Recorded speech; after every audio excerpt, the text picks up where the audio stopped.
공산권 나라는 한결같이 못 삽니다. 여러 가지 이유가 있는데 가장 중요한 이유 중에 하나는 감사가 없다는 거예요. 공산권 나라, 공산주의 했던 나라에서 가장 많이 말하는 내용이 뭐냐면은 혁명이죠. 계급투쟁, 쟁취.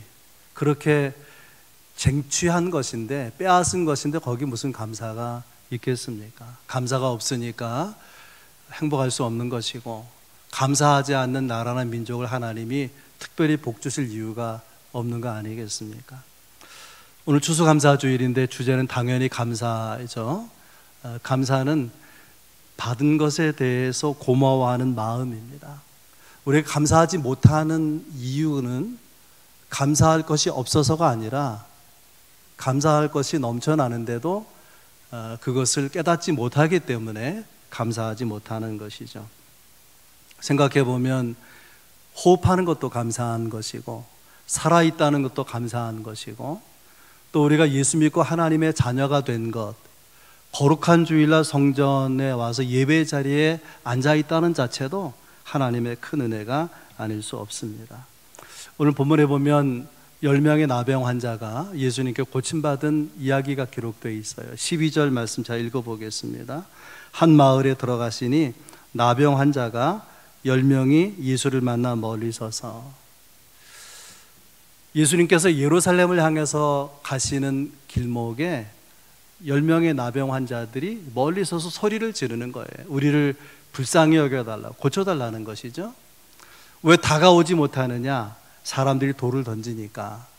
그래서 올 수는 없고 소리를 질러서 예수님을 불러 세우는 거예요. 꼭 고쳐달라고. 오늘 본문에 잘 살펴보면 이런 내용이 있어요. 세 가지가 있는데, 하나는 이 10명의 나병 환자들이 어떻게 해서 치유를 받았을까? 치유의 비결이죠.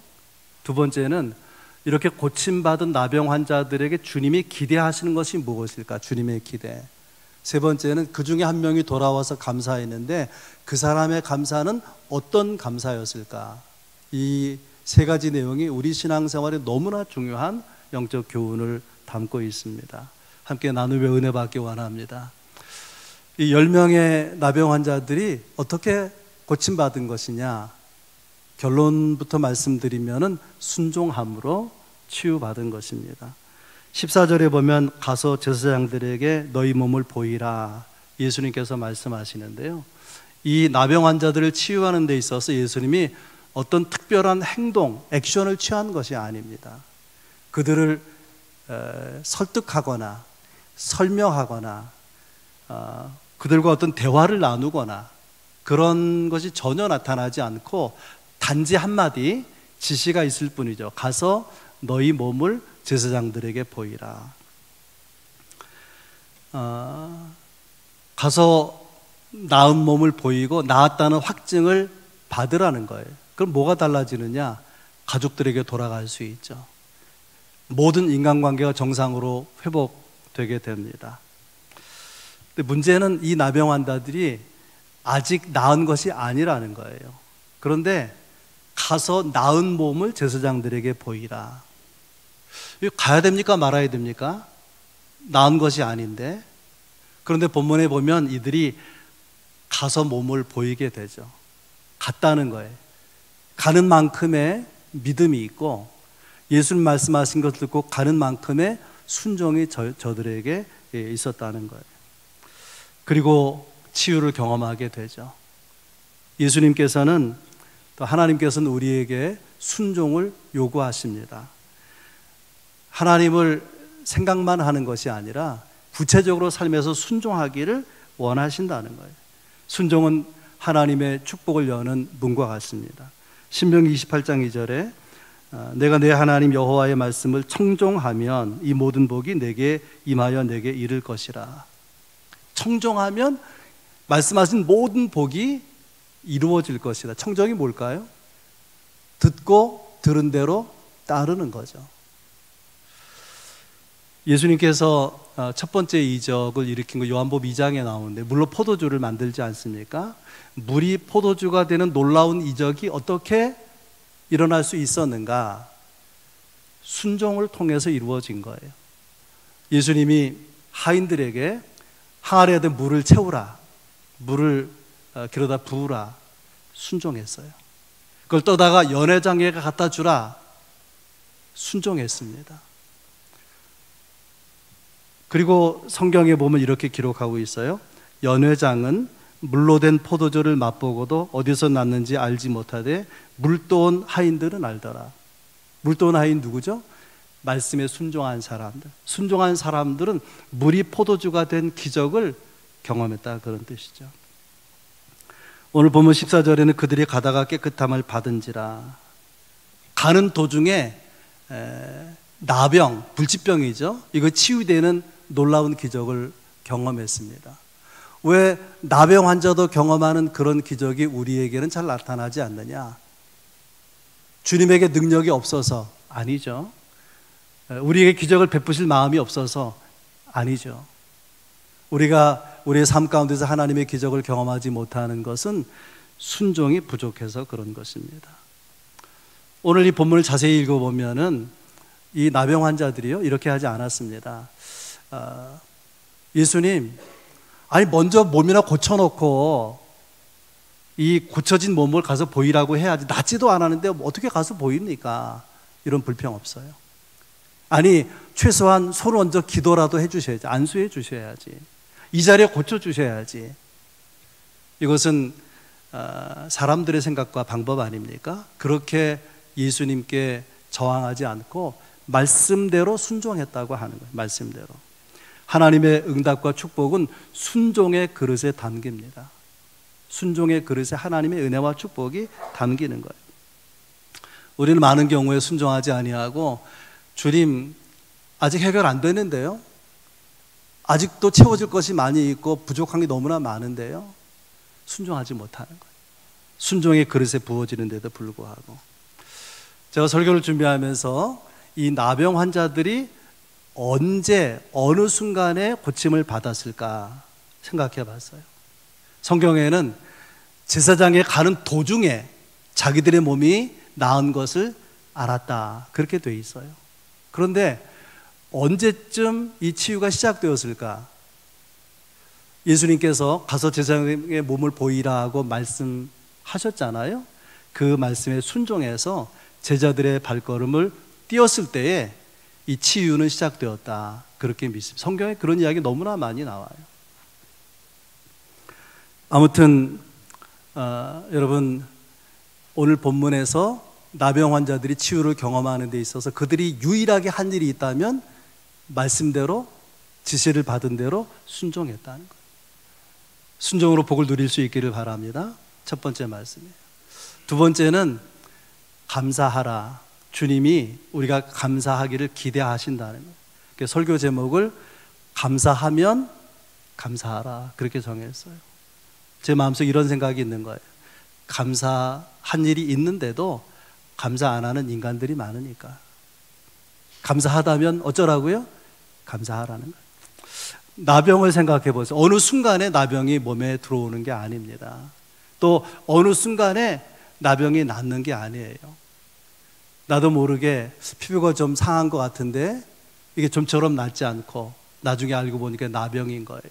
시간이 지나면서 손이 문드러지고 발이 문드러지고, 그렇게 망가진 몸으로 사는 게 얼마나 힘들었겠습니까? 그런데 어느 순간에 이 나병이 다 깨끗해진 것을 발견하게 된 거예요. 얼마나 놀랍게, 얼마나 기뻤겠습니까? 그래서 예수의 말씀을 듣고 제사장들에게 갈 때는요, 걸어서 갔을 거예요, 당연히. 그런데 치유된 것을 발견하고는 달려가지 않았겠습니까? 또 가족들에게로, 사랑하는 사람들에게 갈 때 달려가지 않았겠습니까?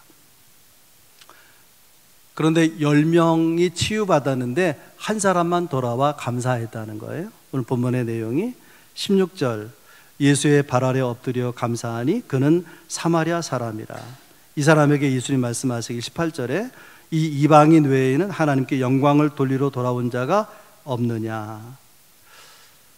돌아와 감사한 이 사람이 누구인지 그 사람에 대한 인포메이션, 그 정보가 두 가지가 있어요. 16절에는 그는 사마리아 사람이다, 18절에는 이방인이었다. 우리나라 사람들의 60% 이상이 수도권, 70% 정도 수도권에 살아요. 당시에 유대인들의 대다수는 예루살렘에 삽니다. 예루살렘 위쪽에 이 사마리아가 있고 더 위에 갈릴리가 있어요. 그 위에는 이스라엘을 역사 가운데 괴롭혔던 아람, 수리아, 아수르, 바벨론 여러 나라들이 있죠.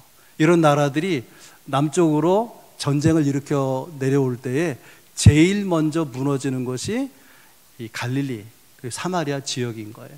그래서 전쟁에서 쓸면은 그러면 어떻게 하느냐? 거기 살고 있는 여자들하고 이렇게 침공한 전쟁을 일으킨 군인들하고 남녀 관계가 생기는 거예요.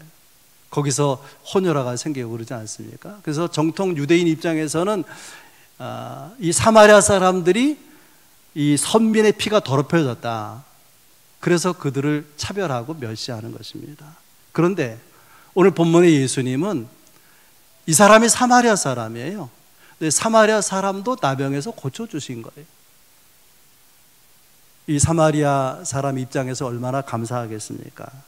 그래서 이 사람이 어떻게 하느냐? 15절 16절에 보면 자기가 나은 것을 보고 큰 소리로 하나님께 영광을 돌리며 돌아와 예수의 발 아래에 엎드려 감사하니 그는 사마리아 사람이라.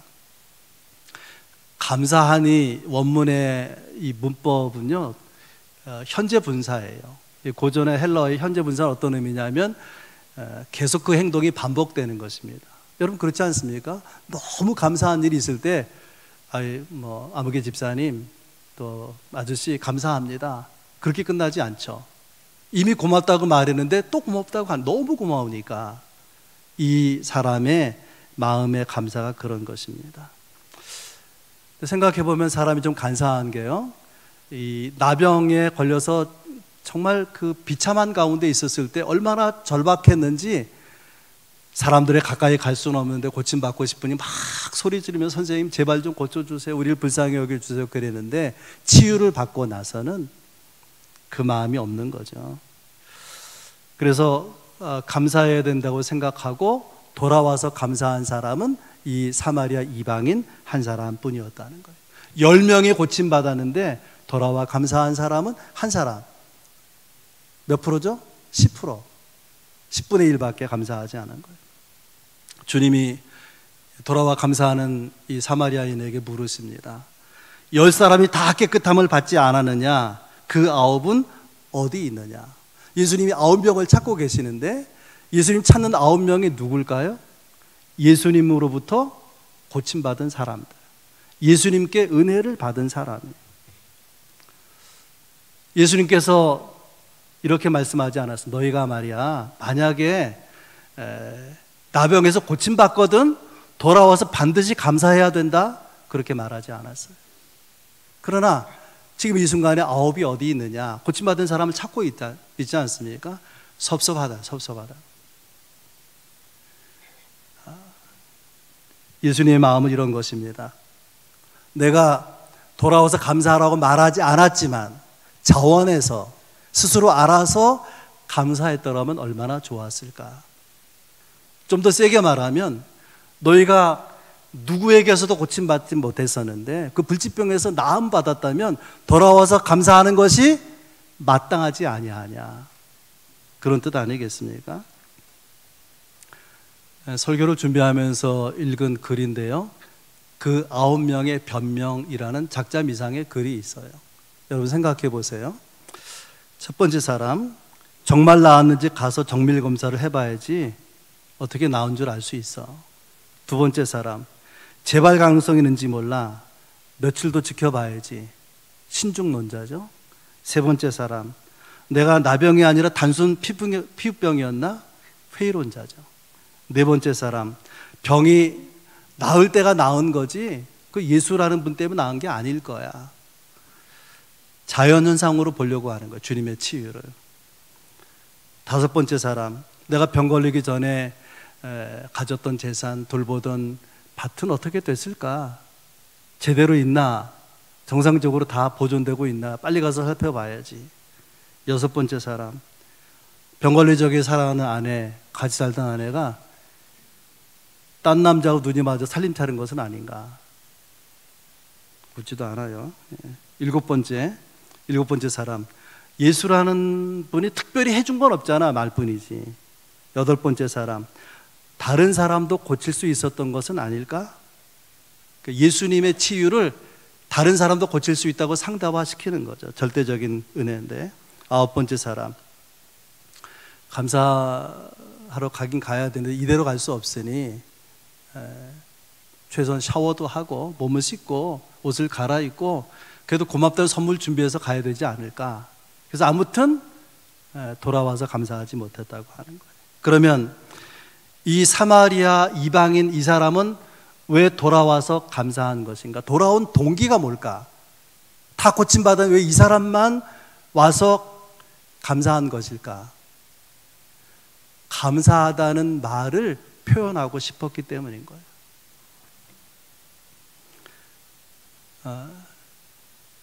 은혜를 받고 고침을 받고 사람들은요, 두 가지 중에 하나예요. 감사를 표현할 수도 있고 안 할 수도 있는 거예요. 이 사람이 생각을 했습니다. 내가 이렇게 고침받은 건 너무나 귀하고 놀라운 은혜다. 어찌 가만히 있을 수 있는가. 그래서 돌아와 감사했다는 것입니다. 아래 토레 목사님 책에 이런 글이 있어요. 미국의 미시간주에 큰 풍랑이 일어서 배가 파손이 됐어요. 사람들이 거기 떠내려가면서 죽게 되는데 수영 선수가 뛰어들어서 사람들을 건져내는 거예요. 23명을 실화입니다. 23명을 건져냈어요. 그런데 이 토레 목사님 예배하는 곳에 이 사람이 수영 선수가 참여를 한 거예요. 대화하는 가운데 이런 얘기, 섭섭한 얘기를 전해 들어요. 내가요 정말 목숨 걸고 건져 주었는데 단 한 사람도 나중에 와서 고맙다고 한 사람이 없었다는 거예요. 그게 섭섭하더라.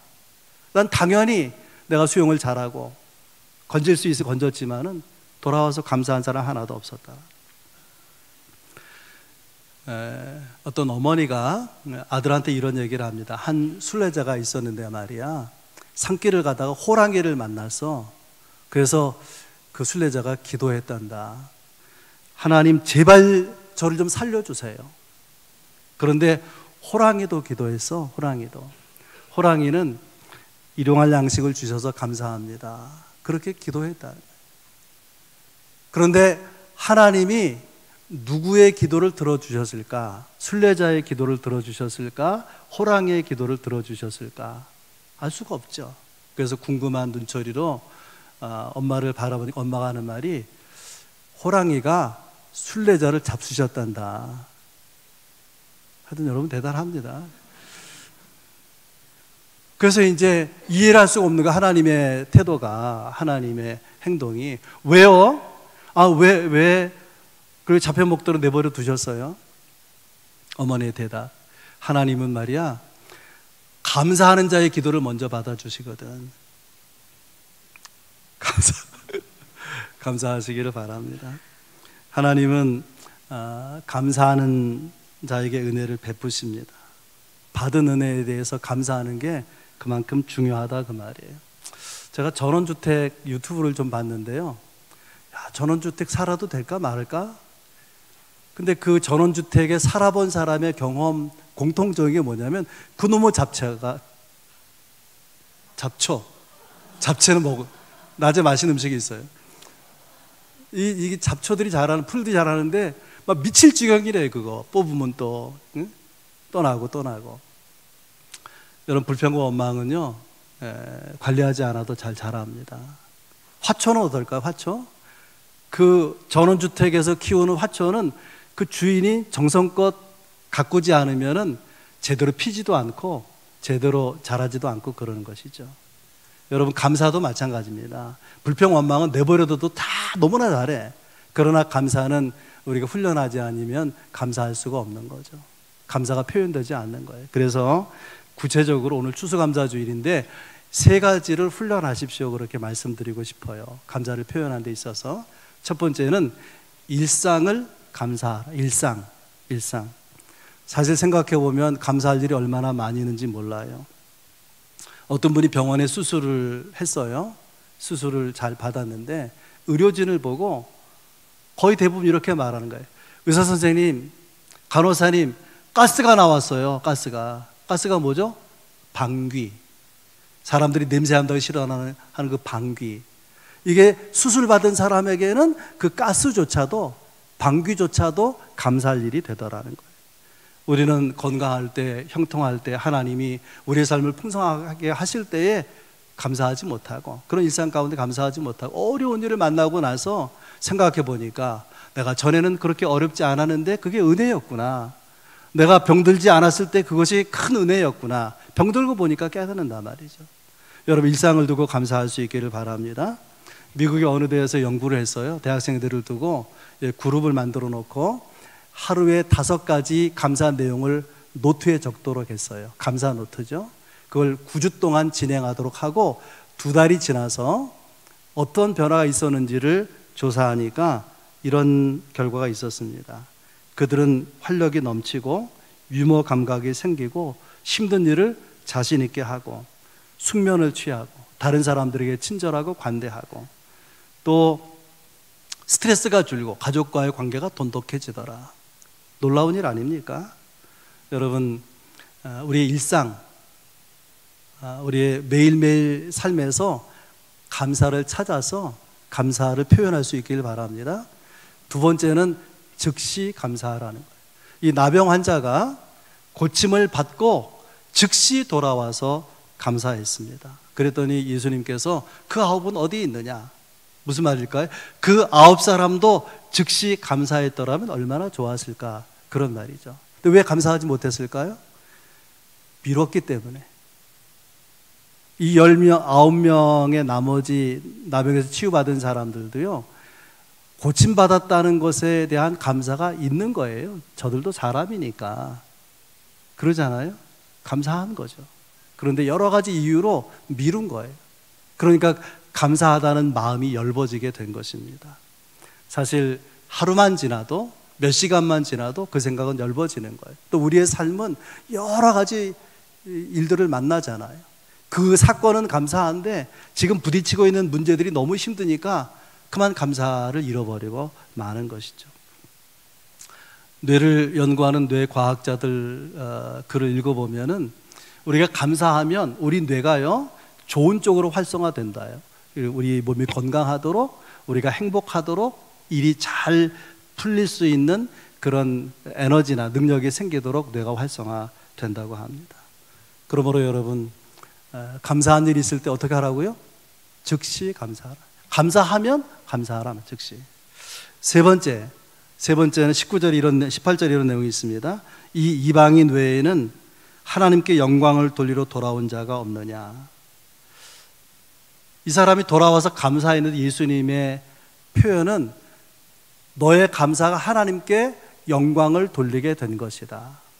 그러니까 여러분, 우리 삶에서 우리가 감사하면 하나님께 영광이 된다는 것을 생각하고 그렇게 감사한 일이 아닐지라도, 조그만 일일지라도 조금이라도 하나님의 은혜라고 여겨지면 감사하시길 바랍니다. 그러면 우리의 감사를 통해서 하나님의 영광을 받으시게 될 것입니다. 아멘. 예수님이 기대하시는 것은 감사하냐? 뭐 하라는 거예요? 감사하라는 거예요. 설교 제목이 감사하냐? 그럼 감사하라는 거예요. 여러분과 나누고 싶은 세 번째 내용은 돌아와서 감사한 이 사람의 감사는 어떤 감사일까? 자, 이렇게 제목을 정했어요. 높은 차원의 감사. 높은 차원의 감사.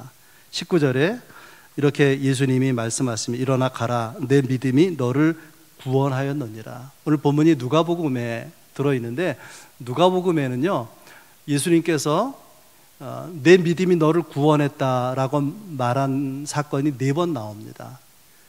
어떤 여인이 예수님 앞에 와서 옥합을 껴뜨려서 향유를 예수님 발에 부으면서 주님을 기쁘시게 하죠. 그때 예수님께서 너의 믿음이 너를 구원하였으니 평안히 가라, 그렇게 말씀하십니다. 또 12회를 혈루증을 앓았던 여인이 예수님 옷자락이라도 만지면 나을 것 같은 생각이 들어서, 그런 예수님 앞에 나올 수 없는 여인이잖아요. 혈루증을 앓고 있으니까. 그런데 옷자락을 믿음으로 만졌다가 고침을 받죠. 그때 예수님께서 내 능력이 내 몸에서 나갔다. 내 믿음이 너를 구원하였느니라, 그렇게 말씀하십니다. 세 번째 사건이 오늘 본문이고, 네 번째 사건은 맹인이 예수님 앞에 왔을 때 너 보기를 원하느냐? 주님, 제가 보기를 원합니다. 그래서 그의 눈을 열어서 보게 하시잖아요. 그때 주님 말씀하시기를 내 믿음이 너를 구원하였느니라. 내 믿음이 너를 구원했다라고 하는 이 말씀이 표면적으로는 그가 고침받거나 그의 삶이 회복되거나 그런 사건을 두고 말하는 것이지만 근본적으로는 영혼의 구원을 말하는 것입니다. 여러분 생각해 보세요. 나병 환자가 고침을 받았습니다. 자기 삶으로 돌아가죠. 일상으로 돌아가요. 그럼 모든 삶이 다 오케이입니까? 자녀 문제, 또 직장 문제, 자기 삶의 문제, 아니 또 고침받은 몸, 나병은 고침받았지만 평생을 다른 병에 걸리지 않고 건강하게 살 수 있습니까? 그런 게 아니잖아요. 오늘 이 나병에서 고침받은 사람의 감사, 그것을 두고 예수님께서 말씀하시기를 내 믿음이 너를 구원하였느니라. 여러분, 우리의 육체는요 흙에서 취한 것이기 때문에 죽으면 흙으로 돌아가게 될 것입니다. 정말 중요한 것은 몸이 치유받는 것도 귀하지만 영혼이 치유되고 구원받는 것 아니겠습니까? 이 나병 환자가요 똑같이 10명이 치유를 받았는데 그만 유독 돌아오게 된 이유가 뭘까? 그가 나병에서 고침받기 위해서 얼마나 많이 애썼을까요? 누구도 무엇도 그를 고쳐내지 못했는데 예수님을 만나서 예수님 말씀에 순종해서 치유가 된 거예요. 저분은 도대체 누구지? 아무도 고치지 못했던 내 병을 고친 그분이 누굴까? 그것이 약속된 메시아죠. 오시기로 약속된 메시아. 그래서 내 병을 고쳐주신 예수 그분에게서 메시아됨을, 구원자됨을 생각하는 순간 이렇게 있으면 안 되겠다. 돌아가서 감사해야지. 그래서 감사를 드렸다고 생각합니다. 우리가 예수 믿고 받는 가장 큰 복은 우리 영혼이 구원받는 거죠. 우리는 흠도 많고 허물도 많고 실수도 많은데 하나님은 그런 우리를, 나 같은 죄인을 구원하기 위해서 아들을 세상에 보내시고 십자가 내어주시고 우리 영혼을 구원하지 않습니까? 우리가 죽으면 하나님 나라에 가게 될 것입니다. 하나님 나라에서 하나님 앞에 우리가 제일 먼저 하게 될 말이 무엇일까? 아마 감사일 것입니다. 나 같은 죄인을 구원하셔서 이 좋은 하나님의 나라에 들어오게 하신 것 감사합니다. 이 영원한 삶을 누리는 하나님의 나라의 나를 받아주시니 감사합니다. 그 좋으신 하나님을 아버지로 만날 수 있게 하신 하나님 감사합니다. 그러지 않았겠습니까? 여러분, 우리가 받은 은혜에 우리가 할 수 있는 것은 감사뿐인데 놀라운 것은요, 우리가 감사하면 우리 마음에 하나님의 나라가 임한다는 거예요. 외적인 환경은 안 믿는 사람이나 별반 다를 바 없을지 모르지만은 그러나 마음속에 주의 은혜에 대한 감사가 있는 사람의 심령에는 이미 하나님의 나라가 임하고 있다고 하는 것입니다. 하나님 베풀어 주신 은혜도 감사하고 그 은혜를 베푸시는 분이 주님이라는 사실이 감사하고, 그렇게 감사할 때 우리에게 주의 나라가 임하는 것이 얼마나 감사합니까?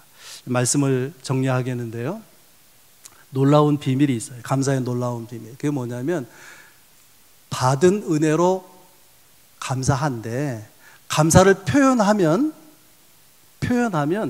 하나님은 다른 감사를 표현할 수 있는 사건을 일으킨다고 하는 거예요. 아멘. 우리가 감사할 때 또 다른 감사할 일을 주신다는 거예요. 이게 감사의 선순환이에요. 감사하면 복을 주시는 거예요.